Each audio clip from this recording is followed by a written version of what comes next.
Max Verstappen caught a lot of criticism for his actions at the Saudi Arabia Grand Prix. He isn't the first driver to ignore team orders, and he won't be the last either, but his complete disregard for Checo's achievements and his apparent belief he's above the rest of his team has not gone down well with a lot of fans and pundits. Max's attitude is dangerous. It's fine when he's dominating, but when he isn't, what happens? We're going to look at his actions and the sport's reactions today, as well as how his behaviour could hamstring him in the future. So don't go anywhere. If you're a regular watcher of our channel, which you definitely should be, you will have seen our video on Max's actions at the Saudi Arabian Grand Prix. We did a deep dive into what happened on track during the race, but in case you missed it, I'll give you a quick summary because it's important to today's video as well.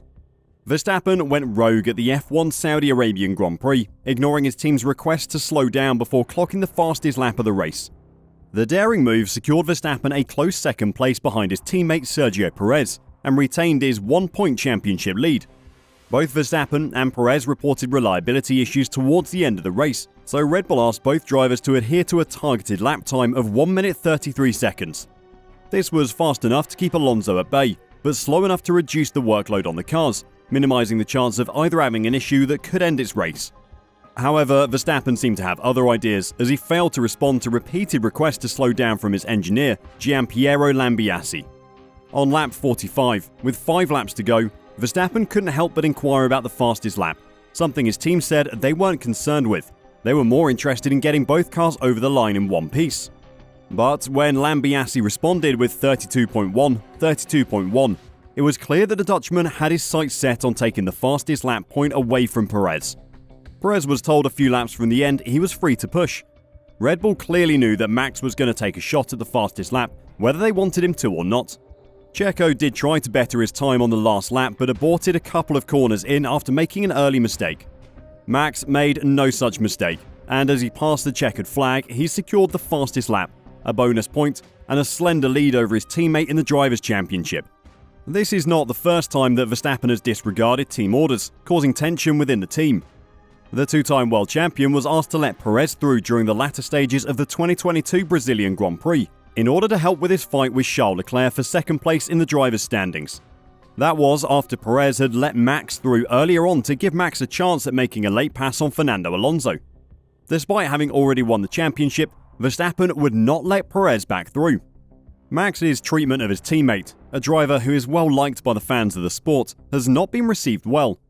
This is where the first of the many potential consequences of Max's "I am the most important driver" attitude appears. I'm not talking about what the fans think of Max, he doesn't care about what we think. I'm talking about what his teammates think of him, and what he's willing to do to help him. David Croft said after the race on Sky Sports F1's podcast. In the cool-down room after the race, there was still friction between the two drivers. Checo was not a happy man at being asked to do target lap times that were slower than his teammate. Perez is in his last year of his contract, and if there are no signs of another deal coming, what's in it for Sergio to help his teammate in the way Red Bull would like? I think there are a few banana skins down the road.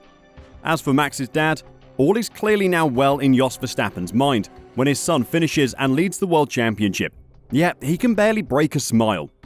If you haven't already seen the photo of Jos Verstappen staring into space while Checo celebrates next to him after his race win, then here you are. But the important thing that Crofty points out isn't that Jos is a horrible person. We all know that already. No, the important thing is that Checo is out of contract this year. He's proved at Red Bull that he's an excellent driver. In reality, he isn't in that absolute top tier like Max, Lewis and Fernando, but he's definitely one of the better drivers in the remaining 17. Perez could play wingman for another year to Max, letting him through when necessary to help him breeze to the Drivers' Championship. Alternatively, considering he's 33, Checo could be thinking he's done playing second fiddle to others. He's got as much as he can out of Formula 1 as a team player. He might want to get as many race wins as he can, especially if this is his last year in the sport. He probably wants a Drivers' Championship, and if he thinks he can get it, then fair play. Go for it, Checo. But I don't think he can match Max over a whole season. Max's single-mindedness might lose him his only ally on the track. Does he need Checo to win a championship? No, but it would definitely help. Remember the last teammate who had a big falling out with Max? Baku, 2018, Daniel Ricciardo? Any of that ring a bell? It isn't just a lack of help Max is risking. a direct fight with your teammate can end terribly. Those crashes happen more often than you think as well. Hamilton and Rosberg in 2016 was a big one. Vettel versus Leclerc 2019. Perez has been involved in one in 2018 in Singapore with Esteban Ocon. A DNF means 0 points for Max and 25 for one of his opponents. That can make the difference in a championship battle, and if Verstappen wants to fight Checo, then that might be the consequence of it. If you watch the Grand Prix on Sky Sports F1, then you will have appreciated the addition of Bernie Collins to their coverage. The former head of Aston Martin race strategy brought insight to the commentary that had been missing previously, and her ability to explain the technicalities behind a very complex sport outstripped any of the existing commentators. She wrote about the Max and Checo fastest lap battle in her post-race piece on the Formula One website, and pointed out another consequence of Max's inability to follow team orders. During the race, Checo was already suspicious of what Max was doing behind him and what the team was saying to him.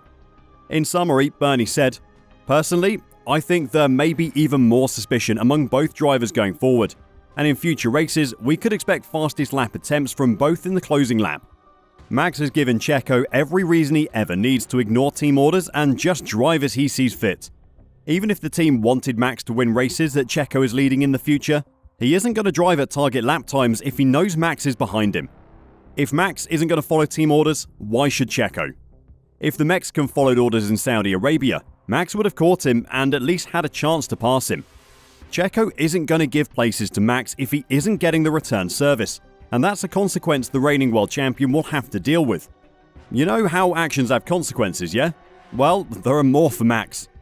Natalie Pinkman reckons Red Bull team boss Christian Horner is gonna have a trying time managing his drivers as they both chase the biggest prize of all.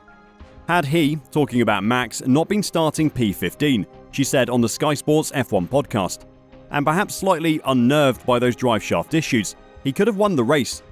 But I just do predict Christian is gonna have his work cut out to manage these two this year. Christian Horner might think Max is the most talented driver the sport has ever seen, and his wife Jerry might look at Max like he's her own son, but if you piss off the boss, it's going to cause problems. Christian has proved that he's an incredibly talented team boss during his long career in the sport, but there's nothing you can do to control two drivers when the red mist descends on track. The only option then will be to cut one loose. If it does come to that, it will be Checo looking for a new contract at the end of the season. But do you think Christian will forget that Max made his life miserable all year? A Drivers' and Constructors' Championship might soften the pain, but he won't forget. Life with Max on a team hasn't been easy, and Christian could cut him loose just to make his life easier. Just getting Jos Verstappen out of the garage would be a good enough reason to do it, to be honest. Max is treading a fine line between ruthless brilliance and unbearable egotism. Which way do you think he'll fall this season? Will he sail to a third Drivers' Championship with no problems? Or could angering Checo prove to be a big problem for him? Let us know your thoughts in the comments down below, and until next time, drive safe and bye for now.